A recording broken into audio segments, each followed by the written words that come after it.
Pessoal, boa noite, então. Vamos retornando para a nossa segunda palestra do primeiro dia.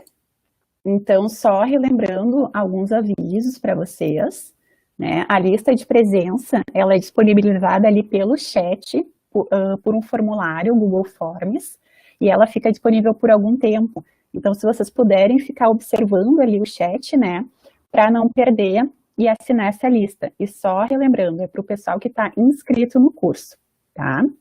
E as perguntas que vocês tiverem, vocês podem enviando durante a palestra, e aí lá no final a gente vai repassar para o palestrante para ele responder.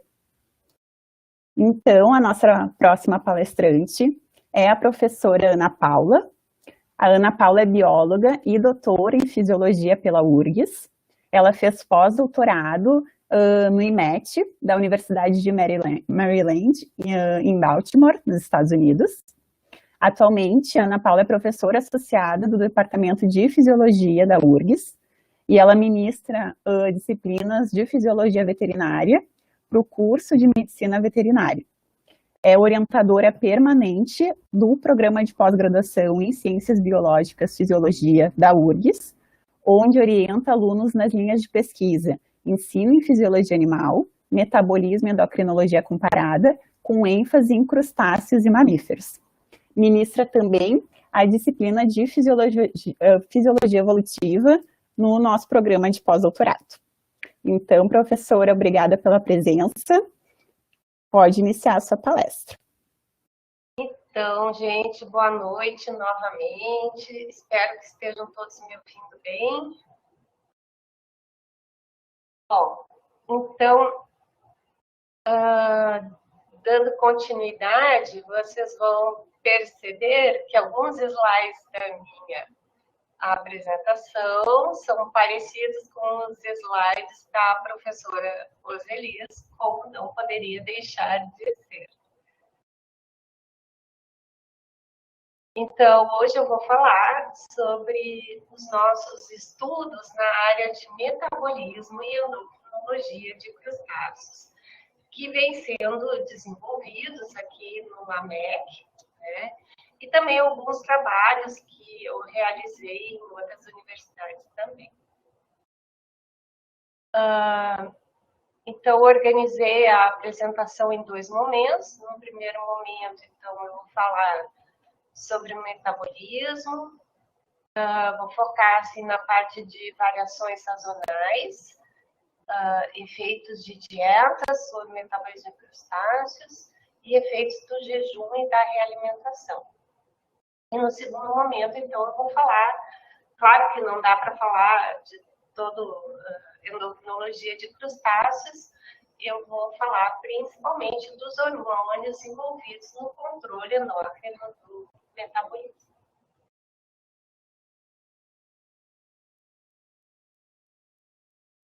Bom, eu comecei a estudar o metabolismo de crustáceos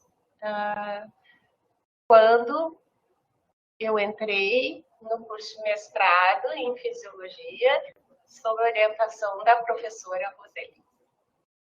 Na época, ela tinha um outro aluno de mestrado, que era o professor, atualmente professor Luiz Puchalski.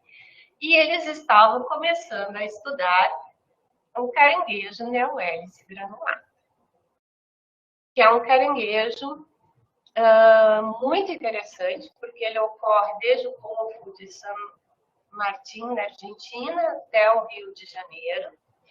E ele tem sido, então, alvo de estudos tanto de fisiologia como de ecologia e de zoologia por grupos de estudos aqui no Rio Grande do Sul, na FURG também, lá em Rio Grande, e também na Argentina, na Universidade de Buenos Aires, e até mesmo mais lá no sul da Argentina também. Os nossos trabalhos, então, a gente coletava o neohélice, né, na Lagoa de Tramandaí, né? Aqui vocês veem uma foto aérea, né? Aqui seria Tramandaí, aqui em Bé. A gente estava estacionava aqui perto da ponte e ia buscar os neohélices aqui na lagoa, né?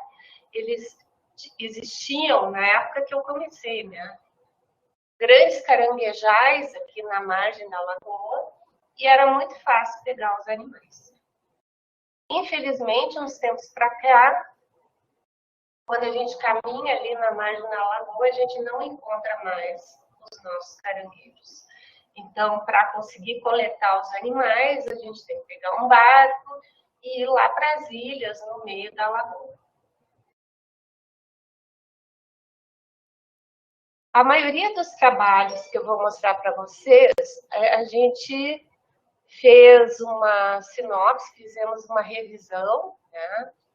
A convite do professor Henrique Rodrigues, da Universidade de Buenos Aires. Nós escrevemos, então, um capítulo sobre o metabolismo do neohélice granulado. Então, esse livro foi publicado em 2020. Ele tem no volume 1, um tomo assim, mais de ecologia e embriologia do neohélice, e no tomo 2 ele é todo de anatomia e fisiologia. E tem muito trabalho, muitos capítulos da parte de neurofisiologia, porque ele é considerado também um modelo de estudo de memória.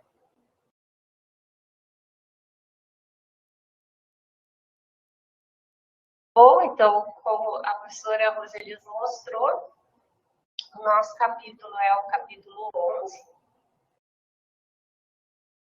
E nesse capítulo nós organizamos assim, uma parte inicial sobre informações básicas do metabolismo, em que a gente começa falando sobre variações sazonais, efeitos de dietas, e também sobre o efeito do estresse ambiental sobre o metabolismo desse animal.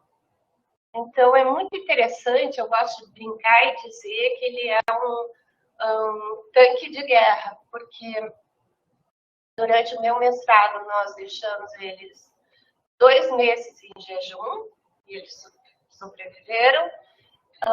Eles sobrevivem, têm bastante tolerância a variações de salinidade, né? Porque eles vivem num ambiente estuarino, onde a salinidade varia bastante. E também tem tolerância a períodos ambientes desde com baixa concentração de oxigênio até mesmo sem oxigênio, né? Realmente, ele tem uma capacidade de adaptação metabólica e fisiológica muito impressionante. Eu vou falar principalmente da parte de jejum, tá? E depois eu vou falar um pouco, então, sobre o controle neuroendócrino do metabolismo. Bom, então, o primeiro trabalho do nosso laboratório publicado com o neohélice foi o trabalho, então, do mestrado do Luiz, né? Então, do Luiz e da professora Roselis, e que, como ela comentou, o primeiro estudo que eles fizeram foi procurar identificar as variações sazonais no metabolismo. Então, eles coletavam os animais nas 4 estações do ano, né? E nesse primeiro trabalho, então, já viram que a glicemia deles variava, né, bastante ao longo das estações do ano, assim como os níveis de glicogênio no hepatopâncreas e no músculo, né? O hepatopâncreas seria o equivalente a um órgão muito importante para o metabolismo desses animais. Ele tem todas as funções metabólicas equivalentes ao fígado dos vertebrados, né? Então, é um local importante de armazenamento e disponibilização de nutrientes. E assim como o pâncreas exócrino, ele também é responsável pela produção das enzimas digestórias. Um outro órgão importante, né, no metabolismo dos crustáceos é sempre o músculo. Esse trabalho inspirou muitos outros trabalhos depois.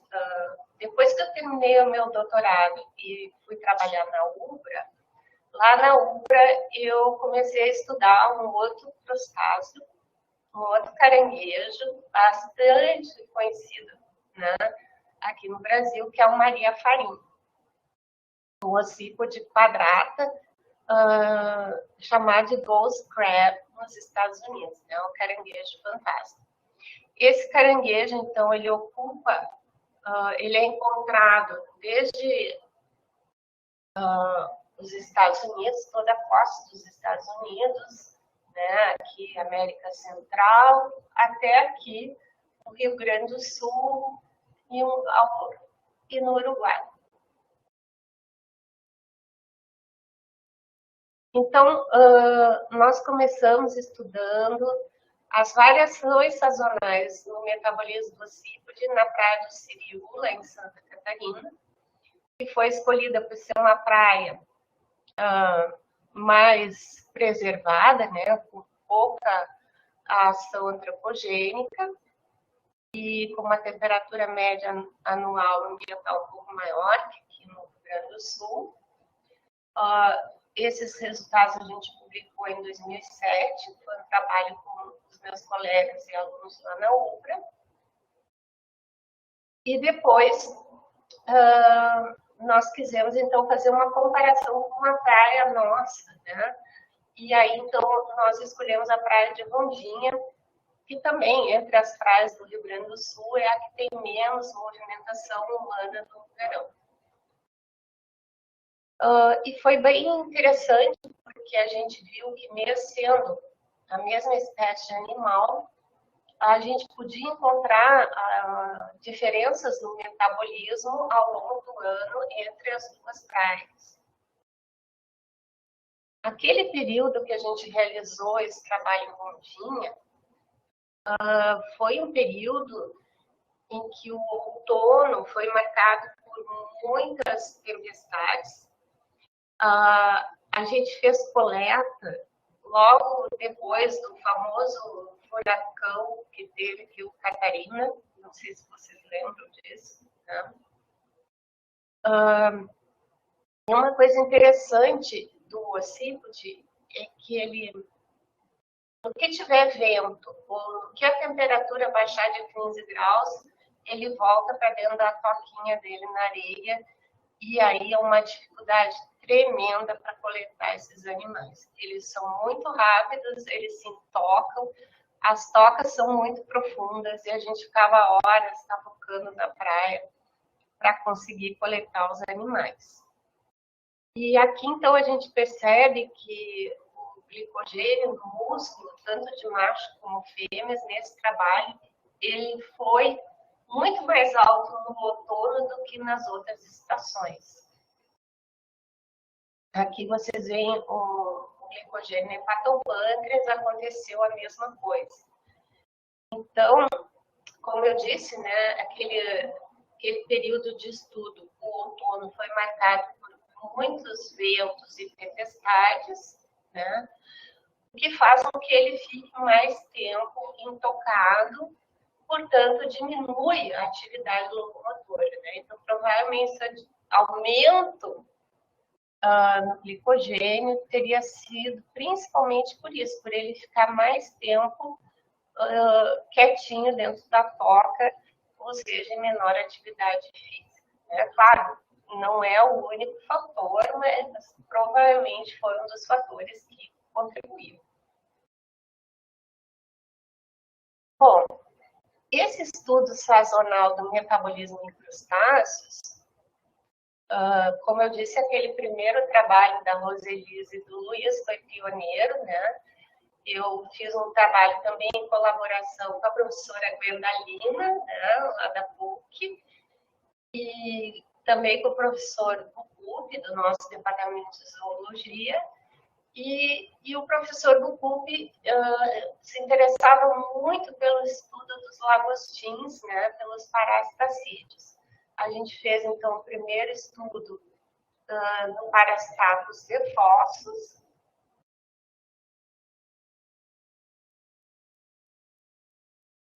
E também a gente observou variações sazonais, não só na glicemia, mas também nos níveis de lipídios totais, colesterol e triglicerídeos, tanto nos machos quanto nas fêmeas. A professora Gwendalina e o grupo dela lá na PUC também continuou com essa linha de investigação e desenvolveu muitos trabalhos, né, com outras espécies de parastacos, com os eglídeos também, e depois com outros grupos de animais, né? Então, com certeza, são trabalhos muito interessantes, né? Quando a gente não conhece muito sobre um determinado animal, é importante a gente ter uma ideia do metabolismo dele no seu ambiente natural. Bom, além desses trabalhos de campo, o outro trabalho pioneiro, né, do mestrado do Luiz, orientado pela Roseli, foi o estudo do efeito da alimentação desses caranguejos do neohélice no laboratório, onde eles desenvolveram um modelo, né, de alimentação desses animais, uma dieta rica em carboidratos, que nada mais era do que arroz cozido, claro que sem sal, e a gente não cozinha ele tanto quanto para o consumo humano, né, para ele não ficar se esfarelando na água.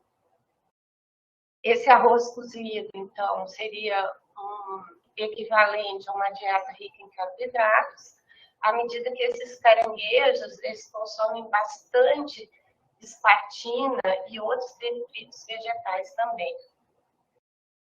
E a gente começou a comparar os efeitos da alimentação dos caranguejos com arroz com alimentação com carne, né?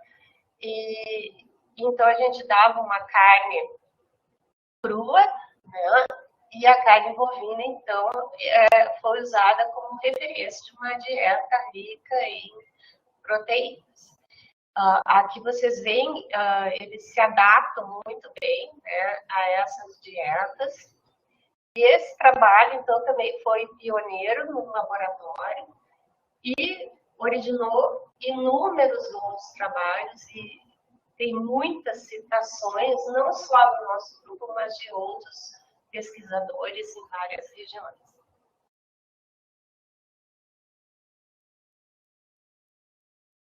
Bom, e o que acontece então, né? Quando esses animais são alimentados com essa dieta rica em proteínas, eles têm um aporte de aminoácidos maior, né?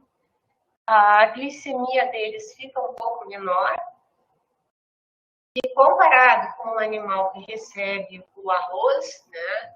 O animal que recebe arroz, por receber mais carboidratos, ele tende a desenvolver uma glicemia mais elevada que o animal alimentado na dieta dele. O mesmo acontece com os níveis de glicogênio no músculo e no hepatopâncreas. A gente avaliou também a concentração de glicogênio nas brânquias, né? Mas essa concentração de glicogênio nas brânquias, ela é bastante alta e, nesse caso, não é influenciada pelas dietas. Então, aqui, para vocês terem uma ideia, eu coloquei assim, alguns dos trabalhos do nosso grupo com esse modelo das dietas rica em carboidratos e rica em proteínas.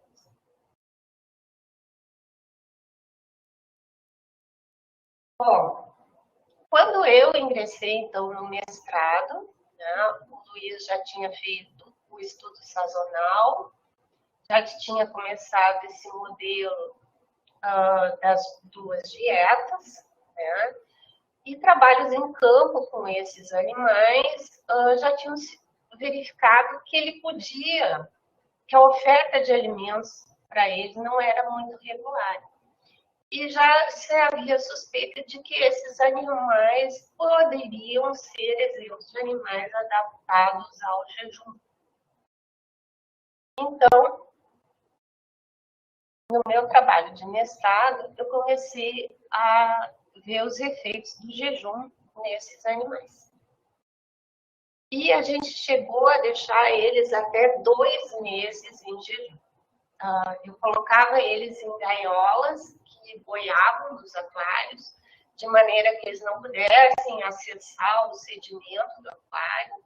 Né? E a gente, sem mentira, teve um grupo de animais que eu cheguei a deixar 3 meses sem comida nenhuma no aquário.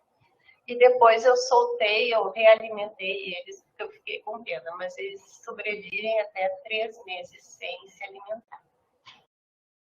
E o que a gente começou a perceber? A gente verificou que conforme o tipo de dieta que eles recebiam antes do jejum, essa dieta inicial, né,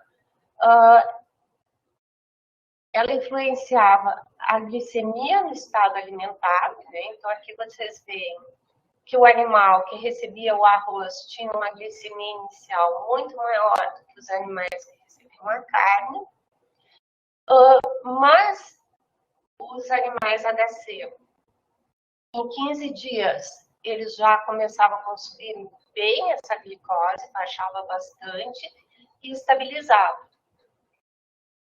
Já uma coisa que nos impressionou muito foi que os animais da dieta rica em proteínas mantinham essa glicemia estável por até 2 meses em jejum. Então, como eles conseguem fazer isso? Né? Então, aqui vocês veem que, obviamente, os animais da dieta rica em carboidratos também começavam com níveis de glicogênio muito mais altos, tanto no hepatopâncreas quanto no músculo. E aqui a gente começou a observar a primeira diferença. Os animais da dieta rica em carboidratos, eles consumiam totalmente o glicogênio no hepatopâncreas nesse período de jejum, enquanto que os HP não, durante esse estágio. Em compensação, o HC também consumia o glicogênio no músculo, mas aí o HP consumia o glicogênio muscular, que chegava a cair a 55%. Então, se observou, né, que o animal da dieta rica em proteínas, essa manutenção da glicemia dependia da glicogenólise muscular, enquanto no HC dependia principalmente da glicogenólise no hepatopâncreas. Recentemente, então, será que isso é só no neohélice, né?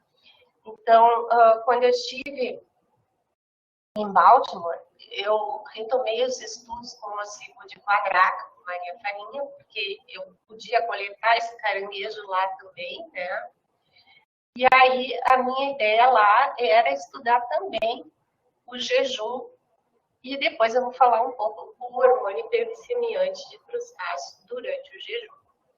Então, eu simulei um experimento parecido, em que eu alimentei os magrefalinhas por 15 dias com uma dieta rica em proteínas, mas aí eu fiz um modelo assim de jejum de 15 dias. Então, aqui é o valor inicial da glicemia, esse grupo cinza foi os que continuaram alimentados e o pretinho aqui é o que entrou em jejum.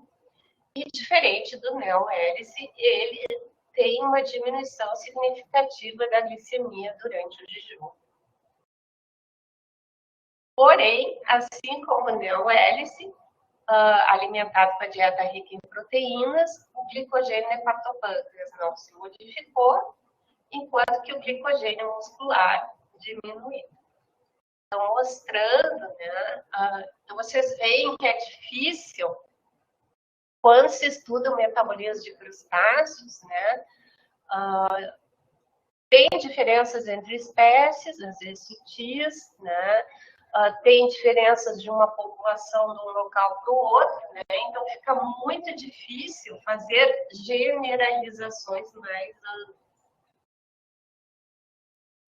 Bom, essa capacidade dos animais RP em manter a glicemia por tanto tempo em jejum nos levou a questionar também se, além da glicogenólise muscular, esses animais teriam capacidade de produzir glicose a partir de moléculas que não são carboidratos. Ou seja, se eles teriam uma via da gliconeogênese ativa.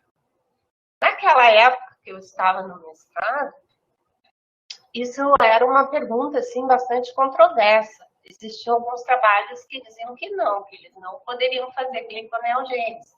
Mas já havia alguns trabalhos apontando que sim.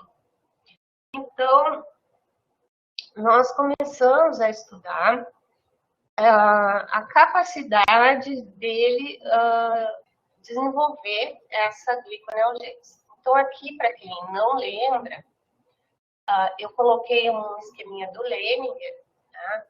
Aqui vocês veem a glicose, a via glicolítica, né, ou glicólise. A glicose é quebrada até piruvato, né? O piruvato depois, se convertido em acetil-CoA, né, ele vai rodar o ciclo de Krebs, fosforilação oxidativa, gerar ATP. Né? Mas a gliconeogênese, o que é? É um conjunto de reações inversas, na qual o piruvato pode ser transformado em glicose novamente. E esse fonte de piruvato para gliconeogênese e outros intermediários da via podem ser obtidos a partir do glicerol, proveniente do catabolismo de gorduras, de aminoácidos, principalmente alanina e leucina, vindos da quebra de proteínas, e do lactato, né, vindo do metabolismo anaeróbio muscular.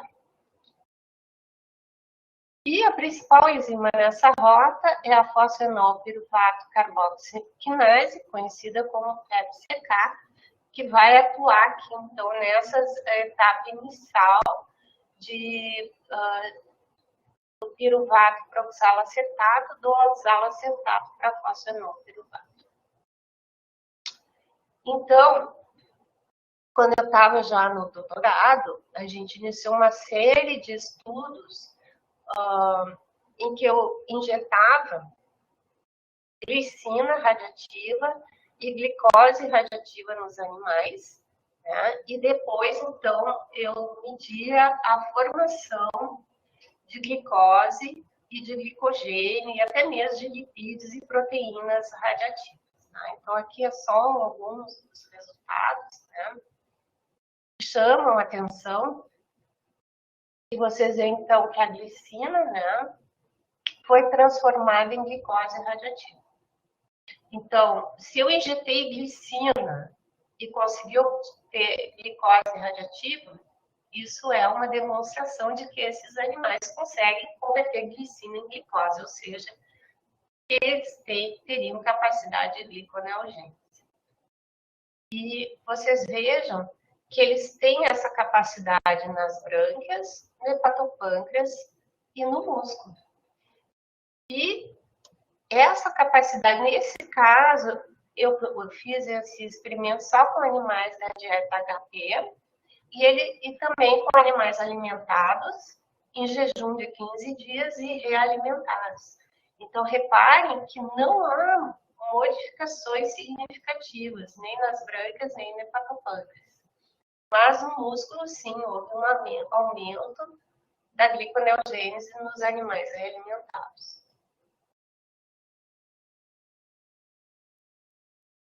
Opa.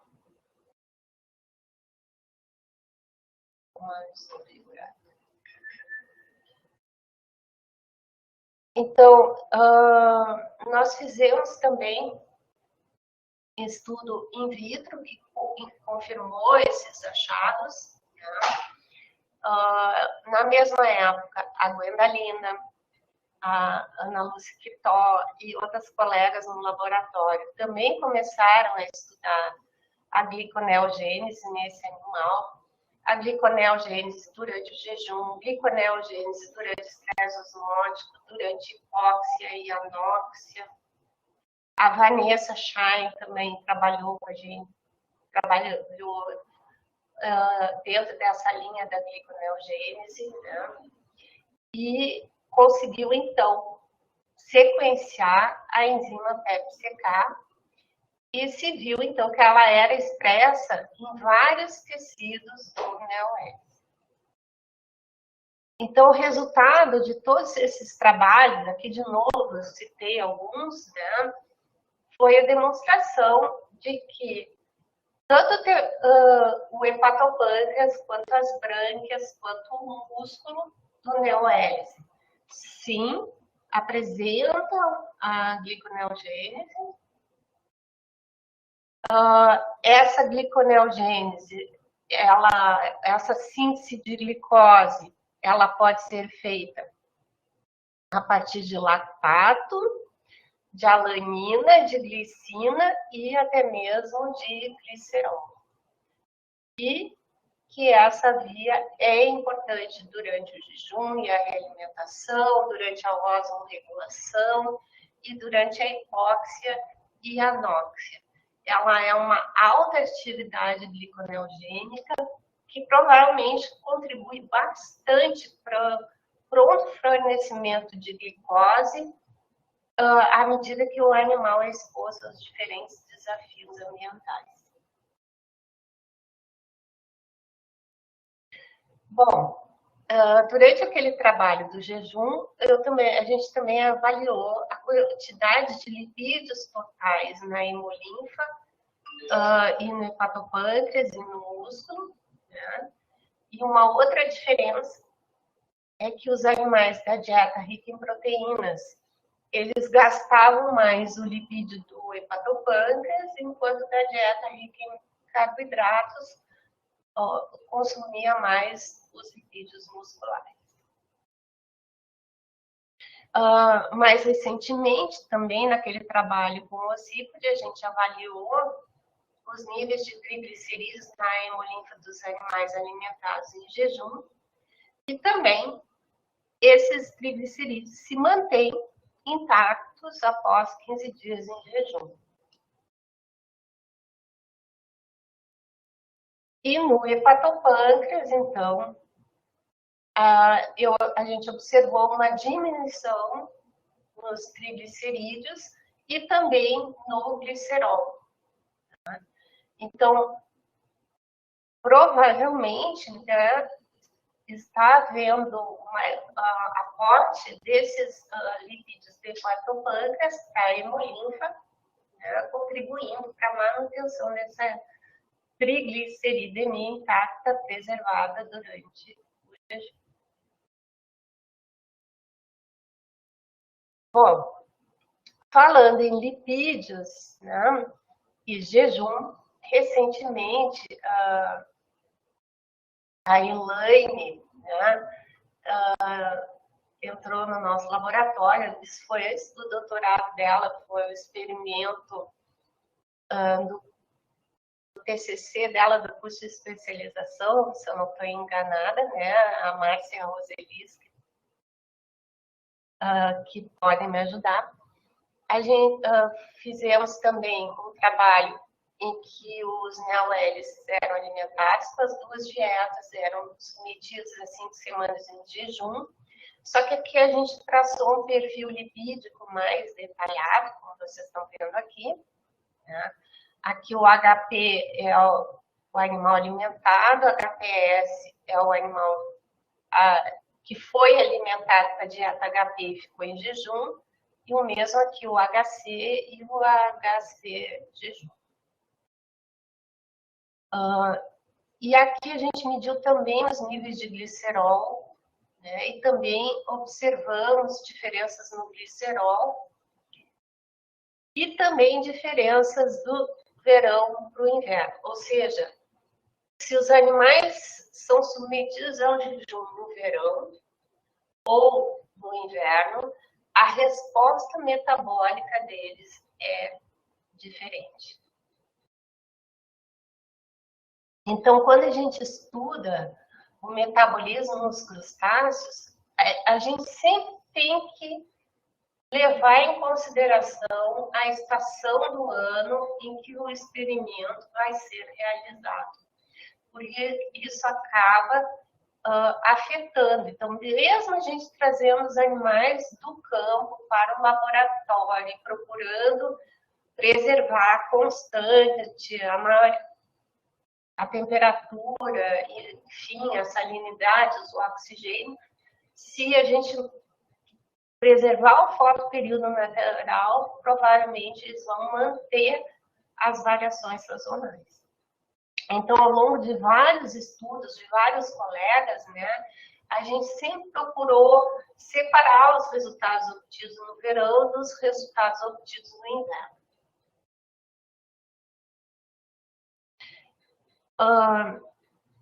Então, como é que eles conseguem, então, preservar os lipídios estando em jejum prolongado, né?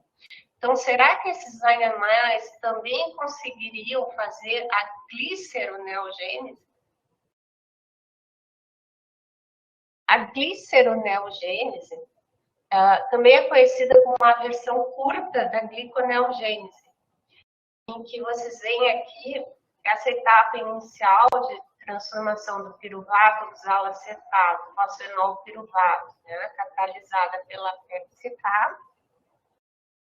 pode voltar a dihidroxiacetona, e essa dihidroxiacetona pode ser convertida a glicerol 3-fosfato e daí voltar a triglicerídeos. Então, nesse trabalho da Elaine, né, a gente avaliou a atividade da PEPCK e realmente ela é muito maior no inverno, no verão do que no inverno, né? E ela diminui muito nos animais HC durante o jejum.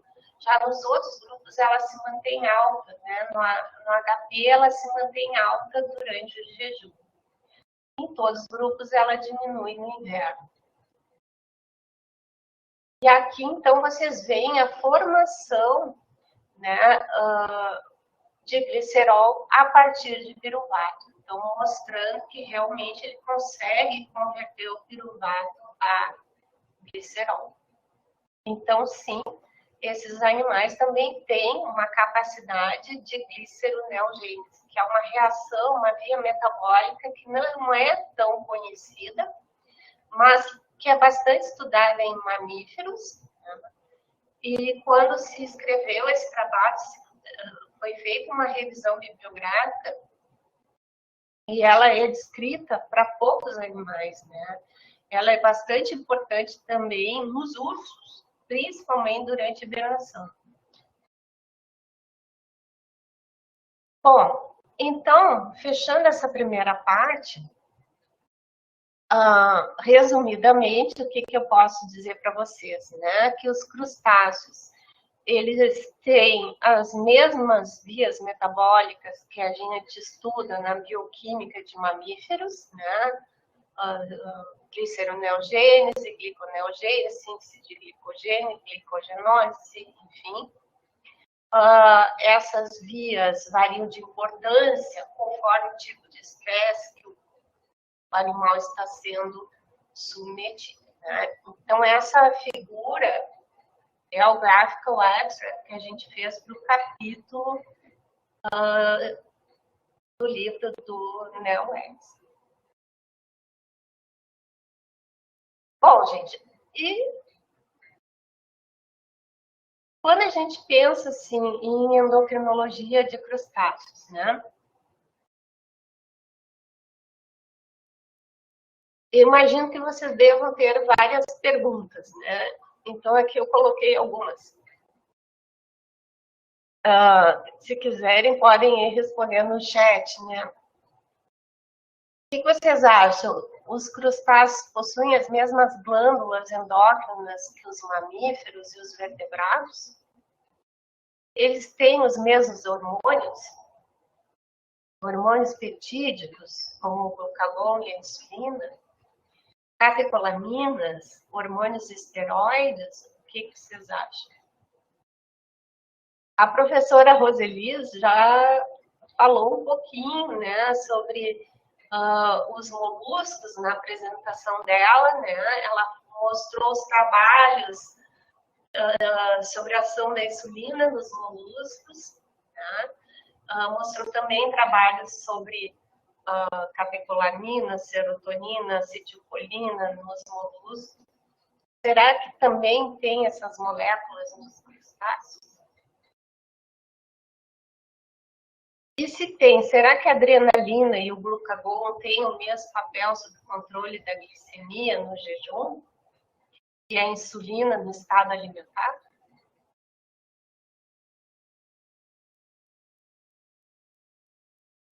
Bom, vou deixar vocês pensando um pouco. Então, essa figura aqui eu tirei de um artigo dos argentinos, né? Então, aqui vocês estão vendo o caranguejo, aqui ele em corte sagital, né? Então, aqui vocês veem o pedúnculo ocular, aqui assim, ó, seria o gânglio cerebral, e aqui vocês veem a posição desse gânglio cerebral no corpo do animal. Nessa figura principal, vocês estão vendo aqui todos os principais gânglios nervosos dele em destaque. Né? Então, esse gânglio cerebral seria o cérebro dos caranguejos, né? Que ele tem o equivalente aos nervos, né? E depois ele tem uma série de gânglios aqui na região torácica, de onde partem os neurônios que comandam a contração muscular das patinhas. Esse gânglio cerebral, ele se conecta com os olhos, né? Então aqui vocês estão vendo as fibras dos nervos ópticos, né? E como vocês sabem, os caranguejos têm os olhos pedunculados, né? E toda a parte visual fica bem aqui em cima do olho. Né? E por dentro desse pedúnculo, a gente vai encontrar uma série de gânglios nervosos, né? Que vão ser, na verdade, o principal centro neuroendócrino desses animais. Então, aqui vocês veem uma figura de um corte a fresco, né, uma lupa, dos gânglios no interior do pedúnculo ocular do ossículo de quadrado. Então, nessa área superior é onde estariam os fotorreceptores, né? Depois vem essa lâmina ganglionar, 3 gânglios chamados de medula, medula externa, medula interna, medula terminal. Aqui vocês veem o ponto de origem do nervo óptico. E aqui vocês têm um gânglio minúsculo, altamente especializado, que logo que foi descoberto, ninguém sabia o nome, então chamaram de órgão X. E aqui uma glândula endócrina, que é chamada de glândula do seio, porque ela fica junto a um seio de hemolinfa. E como ela é rica em hemolinfa, e a hemolinfa é azul, reparem que ela fica azulzinha aqui na fotografia também. Então, esse órgão X, depois se descobriu que ele é o hipotálamo desses animais. Ele é o principal centro endócrino e produz hormônios que regulam, que são armazenados, que são transportados por feixes axonais até a glândula do seio, num mecanismo muito parecido ao sistema hipotálamo-neurohipófise. Então, os axônios do órgão X terminam na glândula do seio, aonde então os hormônios vão ser secretados. E assim como a adenohipófise, né, e assim como os hormônios do hipotálamo, esses hormônios eles vão ser importantes para regular o metabolismo, o crescimento, a coloração e a reprodução. Quais hormônios, então? Nesses gânglios, a gente vai encontrar as monoaminas, serotonina, melatonina, adrenalina, dopamina, peptídeos como a encefalina e as endorfinas, e um grupo muito importante de hormônios em artrópodes, que são os hormônios da família do hormônio hiperglicemiante de crustáceos, conhecido como CHH. Existem também o hormônio inibidor das gônadas, o hormônio inibidor do órgão mandibular e o hormônio inibidor do órgão Y, que depois se descobriu que é o órgão, é a glândula da mula. Mas, mesmo conhecendo a função desses órgãos, o nome X e Y ficou tão arraigado que nunca se mudou muito o nome deles depois. Então, aqui só para vocês terem uma ideia, esses hormônios entram na circulação a partir da glândula do seio e vão interferir, então, sobre o crescimento, reprodução, etc. Mas eu vou falar mesmo é do CHH. Então, o CHH também é considerado o principal hormônio marcador de estresse nesses animais.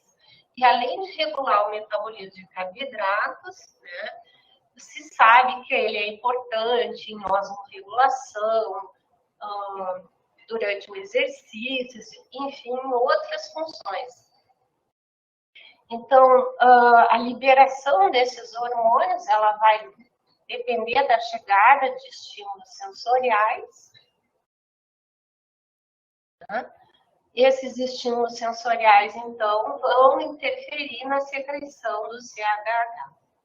Então, como eu vim estudando jejum há muito tempo, né, eu sempre me questionei como seria se esse CHH seria um análogo funcional realmente do glucagon dos vertebrados.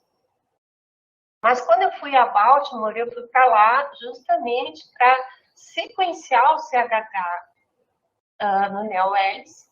Acabei sequenciando ele nos dois no neo-hélice e no cípode, com a ajuda do pessoal que me mandou amostras para lá, né? E mesmo sendo um hormônio hiperglicemiante, há poucos estudos que relacionam o CHH com o jejum. Ele tem ação comprovada em outros tipos de estresse, mas muito poucos trabalhos do CHH em animais em jejum. Então, eu consegui sequenciar, aqui vocês veem o gel com as bandas de CHH do ossípode, e naquele experimento que eu coloquei os ossípodes em jejum, eu medi a expressão do CHH e, surpreendentemente, a expressão gênica estava preservada nos animais em jejum. E, surpreendentemente, nós usamos como marcador, como gene de referência, a proteína ribossomal 10, e essa proteína ribossomal, ela teve expressão aumentada nos animais que estavam em dieta rica em proteínas. Né? Aumentou, enfim, foi um resultado surpreendente. Né? E depois, então, que a gente conseguiu sequenciar e fazer o experimento também no neo-hélice, né? Então, esse trabalho foi muito importante para mim, porque ele foi, em parte, realizado aqui no LAMEC, em parte, realizado lá em Baltimore, né?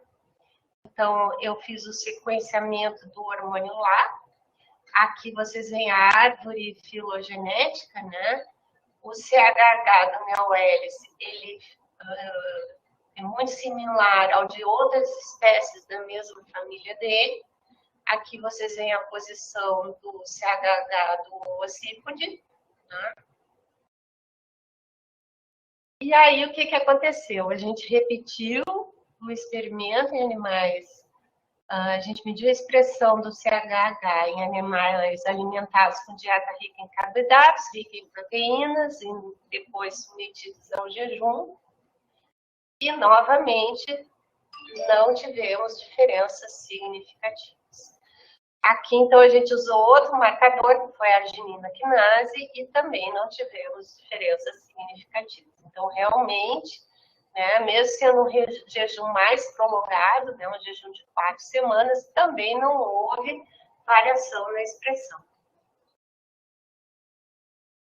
Então, aqui vocês veem um resumo, né? A gente observa que nos animais HP, quando estão em jejum, apesar da glicemia inicialmente ser menor que os HC, eles mantêm essa glicemia sem modificação. A expressão do hormônio não modifica, mas isso não quer dizer que os níveis circulantes de CHH e que a expressão proteica do CHH não tenham sido modificadas. A gente não conseguiu medir isso ainda, né? Para medir a expressão proteica, eu preciso de um padrão do CHH do neo-hélice, o que a gente ainda não conseguiu obter. E também preciso, para medir os níveis circulantes desse hormônio, eu preciso desenvolver toda uma técnica de ELISA específica desse hormônio para medir, né? Então, hoje em dia, pouquíssimos trabalhos medem a concentração desses hormônios no sangue, né? Então, o que a gente consegue fazer mais facilmente é medir a expressão gênica. Em alguns casos, se consegue fazer uma expressão proteica, mas é bem mais difícil. Aqui vocês veem nos animais HC, né, a expressão também não modificou. Então, ainda nos perguntamos como ficaria, né, a expressão e a concentração desses hormônios nesses animais.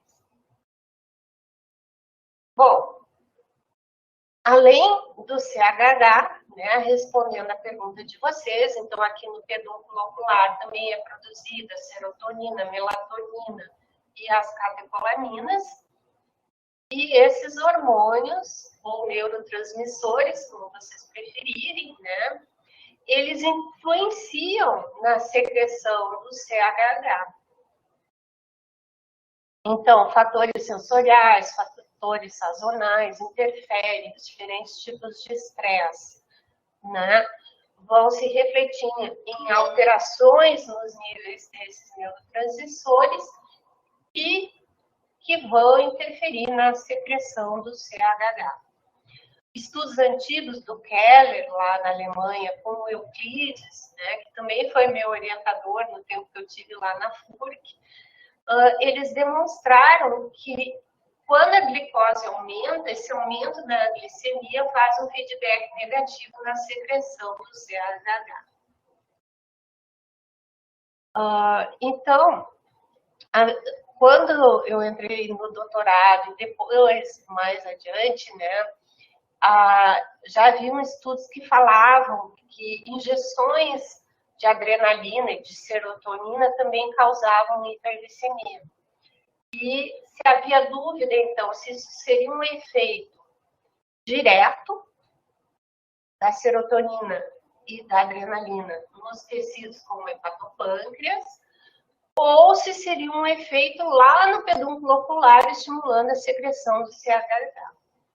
Então, o primeiro trabalho que eu orientei no nosso PPG foi a dissertação de mestrado da Ellen, e a gente começou a injetar serotonina nos caranguejos, né? E é interessante que quando os animais recebem serotonina, a serotonina estimula a contração de músculos flexores. Então, como vocês veem, o animal parece que fica assim, mais alto, aumenta a distância dele do chão, né? E a serotonina também causa hiperglicemia. Aqui embaixo, nós injetamos, então, para responder aquela dúvida se seria um efeito via CHH ou da própria serotonina, nós fizemos um teste farmacológico. Nós injetamos antes aqui da serotonina, um antagonista do receptor tipo 1 da serotonina, a metiltriptina. Repare, então, que o animal fica na postura oposta, totalmente encostado no chão. Nesse aqui, a gente injetou metiltriptina, esperou 30 minutos e depois serotonina. Reparem que houve uma postura intermediária. Então, esse estudo simples sugeriu, então, que no NEOS poderia haver um receptor de serotonina parecido ao receptor 5-HT1 dos vertebrados. Nós testamos também a ciprofloxacina, que é um antagonista do tipo 2 dos receptores. E nesse caso não teve efeito. E aí, será que haveria esse outro tipo de receptor? Aqui nós estamos vendo, nós não tivemos efeito da cipro lá no músculo, mas tivemos aqui na glicemia. Então aqui nós injetamos serotonina em animais HP, HC, e aqui em azul em destaque vocês veem que independentemente da dieta, a serotonina realmente causa hiperglicemia. Nos animais HC, nenhum dos antagonistas foi capaz de bloquear essa hiperglicemia, mas nos HP, quando a gente injetou a cipro, não houve hiperglicemia. Então, sugerindo a existência de um receptor do tipo 2. Depois, então, nós fizemos também um estudo de binding, né?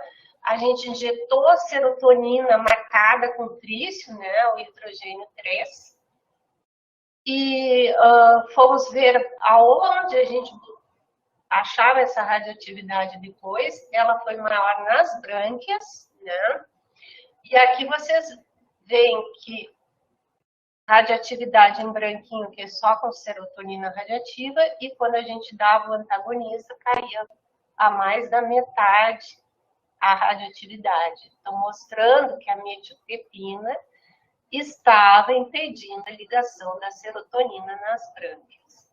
E o mesmo aconteceu com a ciprofloxacina.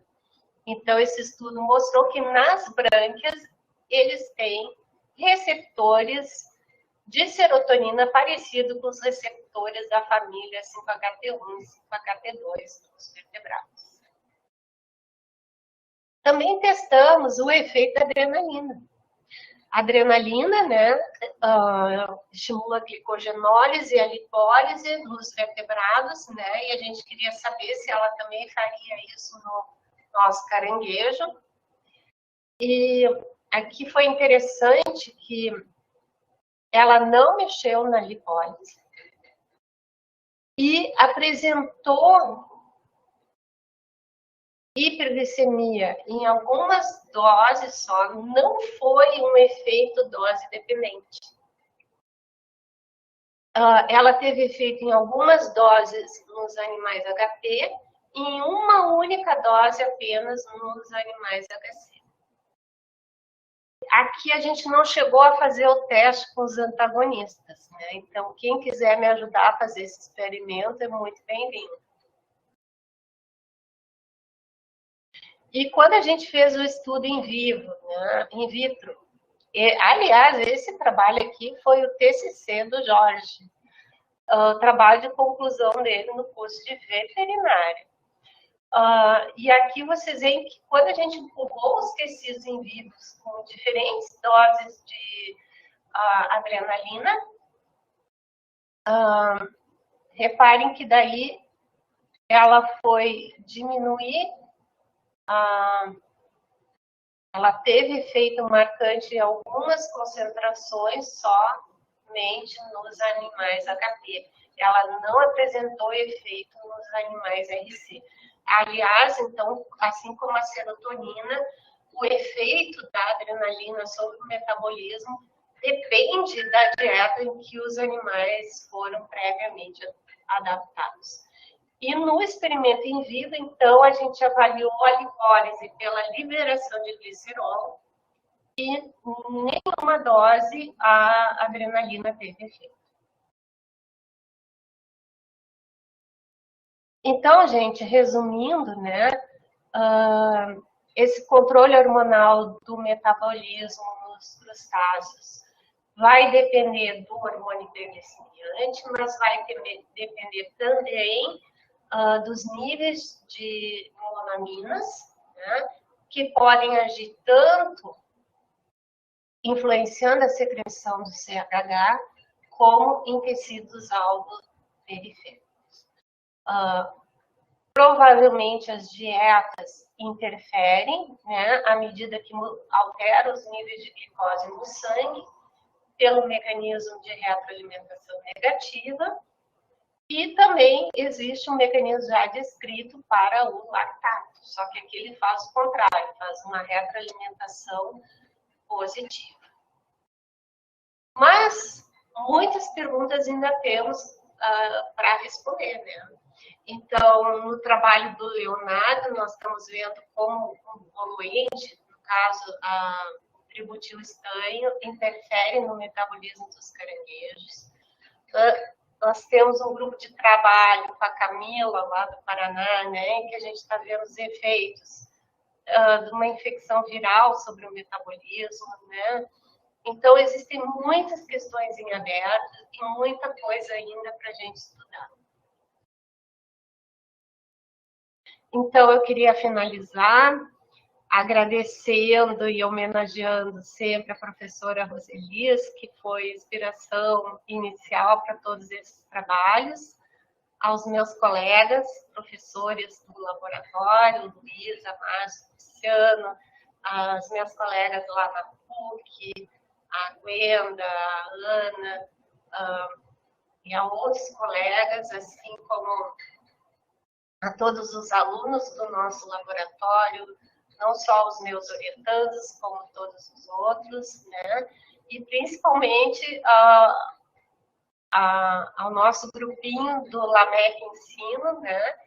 Que teve a ideia de montar esse curso e está trabalhando na organização desse curso. Aqui, então, o meu e-mail, caso vocês tenham algumas perguntas que não deram tempo, assim, de respondê-los.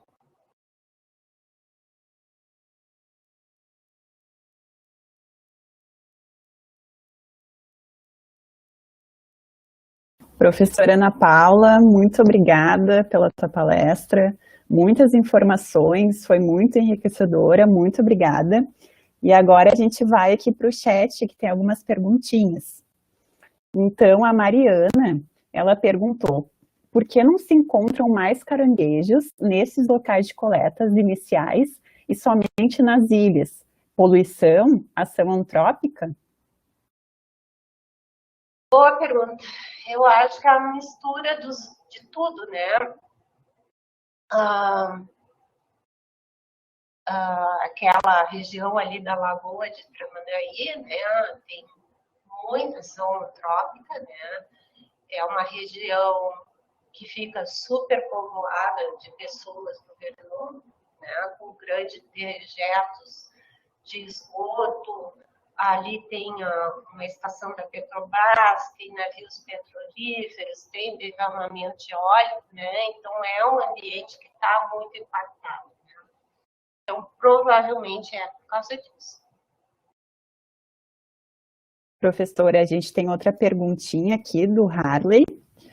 Ele pergunta, a oferta de alimentos causada pela ação humana em praias, como o turismo, aumenta a glicemia dos crustáceos em gerações por um período ou incorpora na fisiologia dos ovos? Eu não entendo muito de ovos. Mas assim,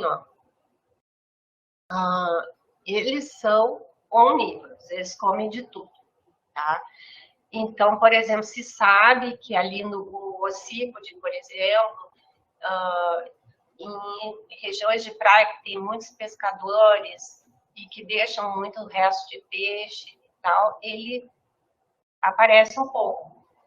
Mas, por outro lado, ele também se assusta muito pela presença das pessoas. Então, é difícil dizer qual fator que interfere mais. Particularmente, o hocico de Maria Farinha, aqui no nosso estado do Rio Grande do Sul, praticamente já desapareceu. Tá muito difícil coletar também. Mas aí o problema maior, eu acho que é o trânsito de automóveis na praia, né? Porque muitas das nossas praias é permitido andar de carro, né? E quando o carro transita, ele achata a areia, né? E com isso esmaga os animais dentro das tocas. É um problema muito sério. Prof, seguindo então, a gente também tem outra pergunta do Harley, que ele pergunta então, como podemos incluir esses estudos para o tratamento de glicemia da espécie humana? Ele comenta então que ele tem diabetes tipo 2 e ele se interessa muito por isso. Bom, uma analogia seria pensar assim, que os animais que comem o arroz ficam como se fossem diabéticos, né? Porque eles ficam hiperglicêmicos em relação aos que comem carne, né? Então, todo esse impacto, né, do excesso de carboidratos, né, que a gente vê que altera bastante o metabolismo desses animais. Até que ponto a gente consegue comparar? Eu acho que seria isso, mais ou menos, né? A Maju Soares perguntou, sendo os hormônios semelhantes aos mamíferos, o controle e regulação são parecidos? Como vocês estão vendo, tem diferenças, né? Eu sempre pensei no CHH como se fosse, apesar da molécula ser diferente da do glucagon, eu sempre pensei nele como um análogo ao glucagon, né? Então, o glucagon é importante no jejum, então o CHH também é importante no jejum. E a gente está vendo que os estudos que a gente fez no jejum não mostraram isso, sabe? Então, dá para pensar no CHH como mais parecido na ação das catecolaminas, assim, que seria aquela reação do estresse, né? Ele vai aumentar, estudos em outros crustáceos que conseguiram medir os níveis desse hormônio, ele aumenta em situações estressantes. Então, no final, acho que ele é mais, assim, equivalente funcional à adrenalina e às catecolaminas naquela reação, assim, de estresse simpático.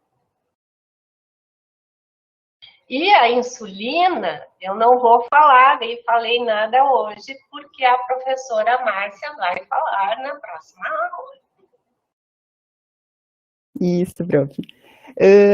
Então, o Harley perguntou também aqui se foi possível nos estudos constatar se os fatores dos ciclos circadianos estão relacionados com a produção hormonal em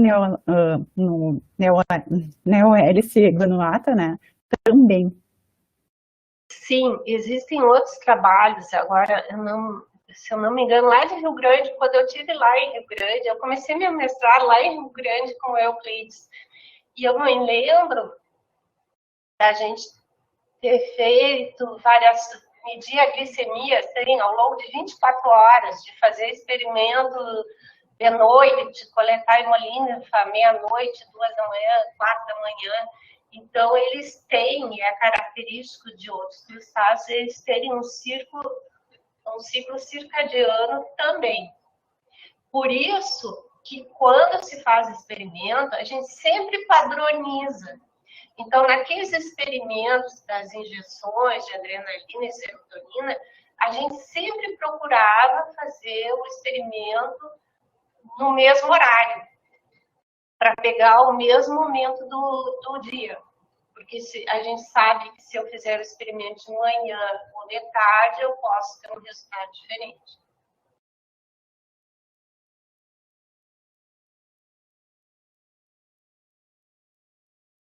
Bom, prof, eu acho que essas eram as perguntas. Eu não sei se mais alguém tem pergunta, pode fazer ali no chat.